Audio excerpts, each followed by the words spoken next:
me tell you about a friend. It's Craig LeBlanc where the good times never end. Talking Parks and Rec, it's a show you gotta know.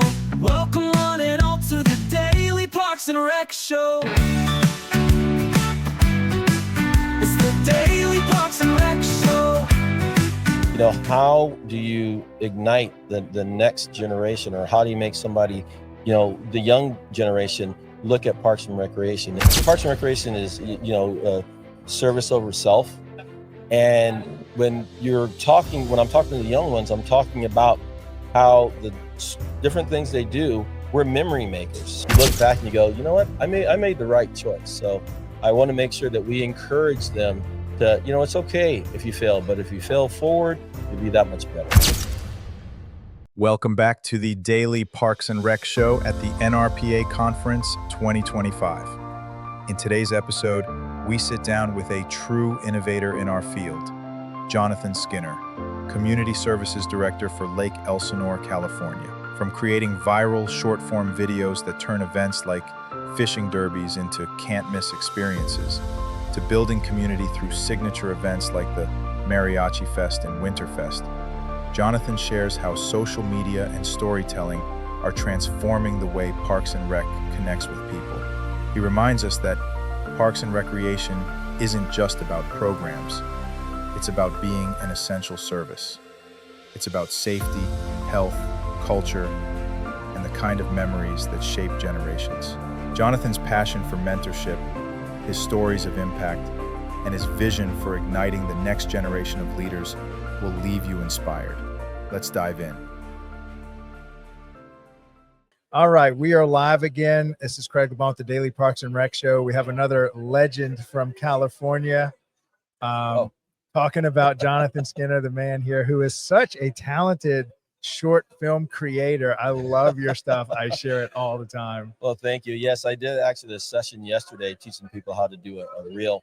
One of the best compliments I got was this young kid came and they go, you know what, I'm really excited that somebody your age, I'm 62, is really into this, and you're teaching me how to do social media. So it was a lot of fun. Yeah. All right. So what are the secrets of that? What are the secrets of the trade to making great shorts? Well, we went over it just really quick. You want to make sure that you're in whatever trend there is, and you have to make sure that you know what you're doing it for. You know, if you're doing it for viral views, a lot of Parks and Recreation departments think they have to do big old viral ones. You got to figure out what your niche is, or your niche, as they say it. You know, if you're a city of 1,000, you know, if you get, you know, a couple hundred views, that's really good. You're really successful. Mm-hmm. And the other tie into that is the things you're doing. Are people coming to your activity or your event?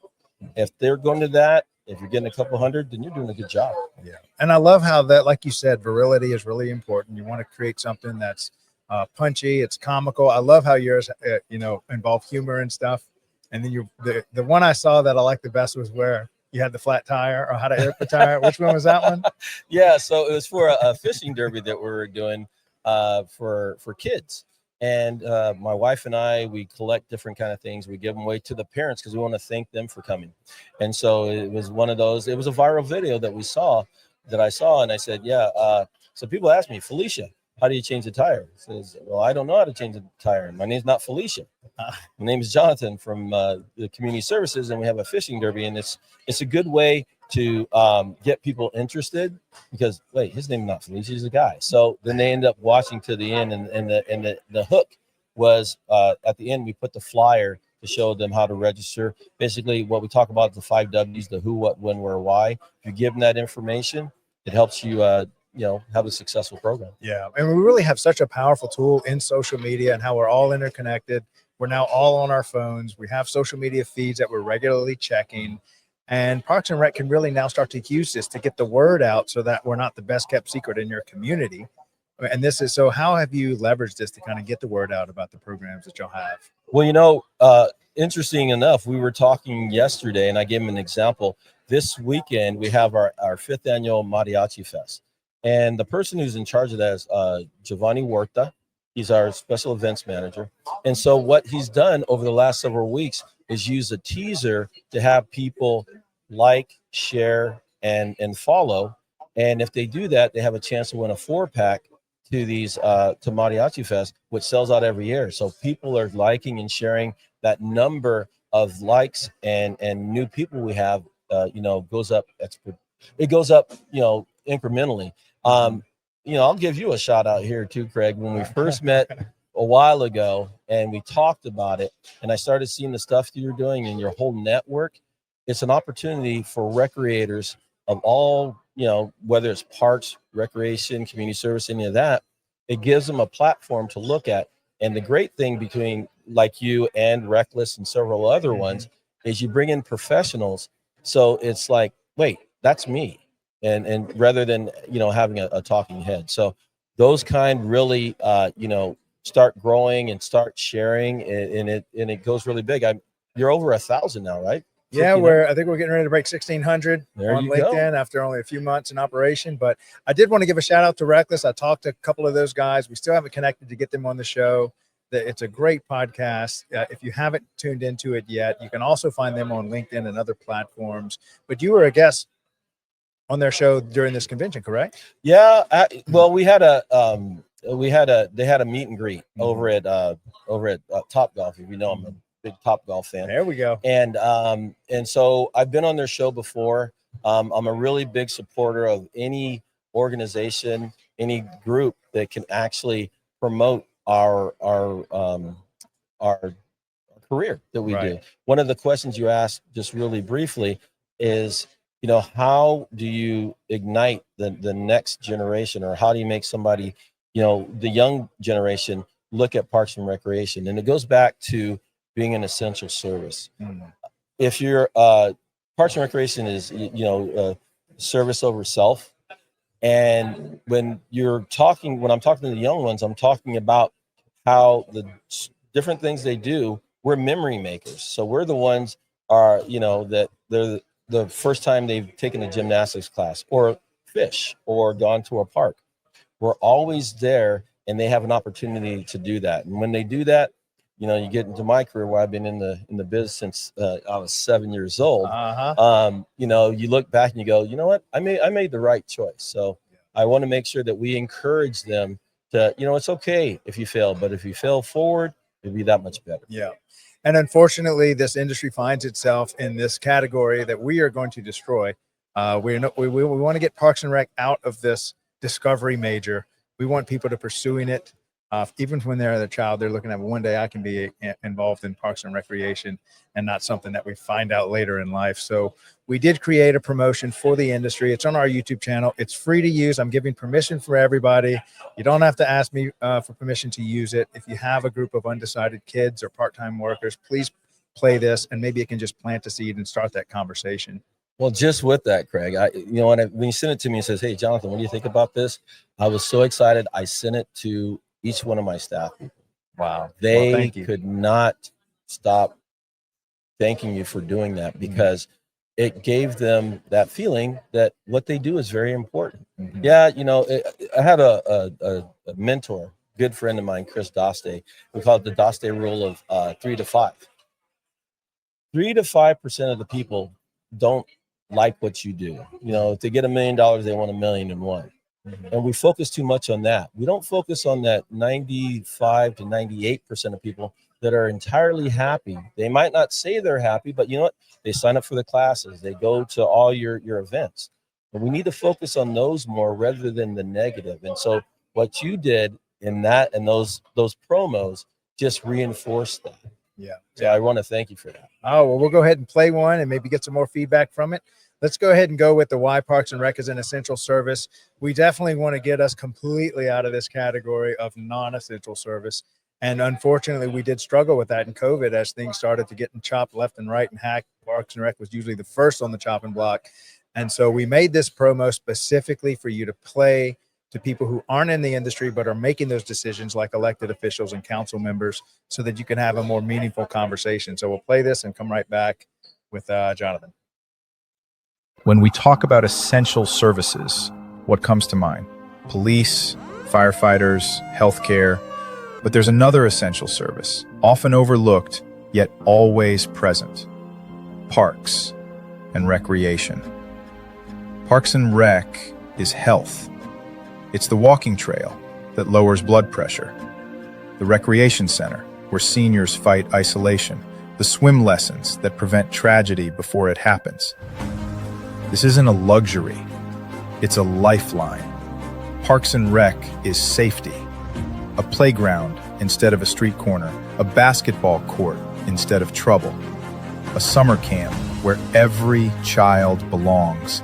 It's not just about activity, it's about protection, prevention, and possibility. Parks and Rec is community, the festival that brings neighbors together, the cultural event that teaches respect and diversity, the open space where a city breathes. It builds bridges where division once stood. It gives people a reason to gather, to connect, to care. And Parks and Rec is economics. It strengthens property values. It drives tourism through events and trails. It saves on healthcare costs. Every dollar invested multiplies, feeding back into schools, into safety, into growth. Essential service is not just about survival, it's about thriving. And Parks and Recreation is where thriving begins. In wellness, in equity, in culture, and in joy. Parks and Rec isn't extra, it's essential. For our health, for our safety, for our communities, for our future. A message from the Parks and Recreation community. All right, so how we do? Dude, I'm honestly going to cry because everything you talked about in there is really important. For me personally, my dad died several years ago, and my mom was living on her own in Lompoc, California, great city, but she was living on her own, and we moved her down to where I'm at, in Lake Elsinore. She's like, son, I don't know how I'm going to do there. I said, Mom, you're going to be good. We have a senior center and everything. She goes to my senior center, the city's senior center, 3 times a week. They call her Mama Skinner. He and my sister goes as well. My older sister goes. My older sister is a volunteer, an unmentioned volunteer, because he just goes in there. It's kind of like me. But because of that essential service, my mom, who's 88, lives on her own. My sister helps get her to different places that she needs to go. But she knows more about the senior center and my staff than I do because she goes to these. So when it talks about essential services for health for seniors, my mom has a group of friends now, whereas when she was in Lompoc, she was by herself. Another quick story is we do a future leaders program, which teaches juniors and seniors about city government. Well, one of them is we also have a scholarship program, which we had $1 million that was endowed to us for students. And we had 2 levels. One was a $4,000 a year for 4 years scholarship and a $6,000 a year for 4-year scholarship for ROTC. One of the kids in there, Brandon Fuentes, and I'm going to post him in here so you can hear it. He went through the program. He also received the ROTC scholarship. He joined the service. He's in Space Force. He just got a promotion to a commander, and he's in his early 20s. And we still communicate. And he says, Johnathan, one of the greatest things that I was able to do was the Future Leaders Program and get the Carl Graves Scholarship. He thanks the city for having that essential service for him to go ahead and reach his dream. So that every time I watch that, I get a little choked up because we are the ones who, when something's broke and in the city and they have in essential services like fire and have to go do that, we take care of those parents that, their house might be burned down or, there's a flood and the kids need to be taken care of too. So it's a good job, Greg. You did good. Yeah, thank you. Well, it was we have got a very talented design team that's working around the clock to create content for this industry. And I can't think of a better industry to represent because y'all really do build community. Maybe speak about to those that aren't in the industry, what does it actually mean to you to build community?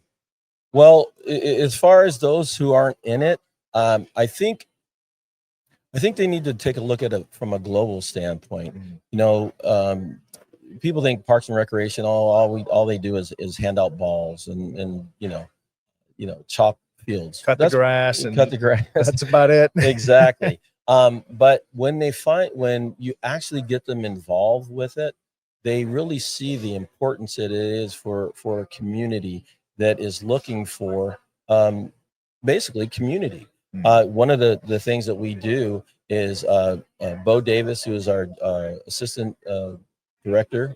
He's also the general manager of our campground. Him and Giovanni put together a concert series in the summer for July's Parks and Recreation Month. We have, and it's a free concert, so anybody can come. We have anywhere between 1,900 and almost 2,500 people come to these free concerts, and they look forward to that because they actually see somebody say, "Oh, Craig, you were there last year. I remember last year," and they end up becoming friends from that. It creates community. It gives opportunities for people to meet different other people, and some have actually said, "You know what? How can I volunteer? I want to be, help volunteering, cleaning up the park afterwards and everything like that." So once people, and I won't say everybody, but for the general person, they'll say, like, how can I make sure these things are available for me, my family, and my community? Fantastic. And so I know we're coming kind of towards the end of the show here, but I wanted you to give a little bit on special events and what that means to your communities, because y'all do a lot of great special events over where you're at. Oh my goodness. I hate to keep, he's going to watch, he's going to get a big head, but Giovanni worked, he came to our department several years ago, and Bo and Priscilla, they did a really good job. We've had some programs like our Winterfest. As we say, we bring 10,000 of our closest friends downtown for a parade that we do, and we do carnival games and those kind of things. The city council is actually in the parade. What Giovanni did when he came to the city, added some, we call it cinnamon. He added cinnamon. So one year he added, some additional bands, and then we started doing a broadcast. So we actually broadcasted on YouTube and Facebook. Then this last year, he actually got like the Macy Day parade balloons in the parade. So now we have all these different things that people outside the city come in, and they know the first Saturday in December, that's where they're going to be. You take a look at Mariachi Fest. When he started it 5 years ago, we had maybe 1,500. We're now up to 4,500 people who are coming to our baseball stadium. Is done at Diamond Stadium, the home of Lake Elsinore Storm, and they come for this concert. And actually, it's really exciting. Giovanni was actually working with the Mexican Consulate to actually attend this one on Saturday. That's how that is resonated not only with our community, but with the Mexican Consulate actually coming in, bringing an art exhibit to Mariachi Fest. Is just amazing. Fantastic. And I know, these special events, at least for me, in my hometown, Port Allen, Louisiana, we have something called the Sugar Festival, and it's kind of like our family reunion every year. And so we use something put on by the Parks and Rec Department. And I know I'm not alone in that, where we get to bring heritage and culture and families together all on park grounds, definitely playing a part in that essential service that y'all provide. Yeah, it's really exciting. And like you said, it's the reason I got started when I was 7 years old, being able to be a bus host. We used to live in Lompoc and come down to LA to watch Laker basketball play. And I was able to do that and see the importance back when I was 7 years old. And, fast forward to, now me being 62, and I still see it. And I love to talk about it and get people to look at Parks and Recreation as a possible long-term job in the future. Fantastic. Well, Johnathan, thank you so much for coming on the show today, and appreciate all the content and leadership that you're making. Let us know if there's anything we can help you do to produce content and get it out there and help blast out all those messages that you have. I'd love to help distribute that and give it amplified for you. Hey, you just keep doing what you're doing. Reckless does what they're doing. Datis has a podcast too. Any way that we can reach people to tell them they are important, they are essential, is key to me. Fantastic. Well, have a great rest of your convention, and thank you for coming on the show today. Thank you, sir. All right. At DPR's Media Co., we believe Parks and Recreation isn't just a service, it's the heartbeat of our communities. We exist to honor the people, the vendors, and the leaders shaping the future of Parks and Rec. Our mission is simple: to tell their stories, highlight their careers, and celebrate their essential work. Our vision is bold: to be the trusted hub where leaders, vendors, and communities unite, inspiring innovation, sharing wisdom, and building a stronger, healthier nation. Through over 220 live shows and 6 weekly series, the Leadership Series, Facility Maintenance, Young Professionals Network, Youth Sports Mastery, The Rec Room, and Growing Leaders, plus our industry-leading newsletter, the weekly Parks and Rec Post, we're building a media platform made for the Parks and Rec community. And now, we're inviting strategic partners to co-create this story with us. As a partner, you'll gain 12 hours of annual live exposure, with custom shows highlighting your expertise, polished 60-second promos refined for maximum impact, year-round visibility with dozens of replays across our media network, premium features in our newsletter, and amplified social media reach across LinkedIn, X, and Facebook. This is your chance to educate, inspire, and lead, while connecting directly with the professionals who build, budget, and buy for their communities. This is DPRS Media Co. Let's build the future of Parks and Rec together.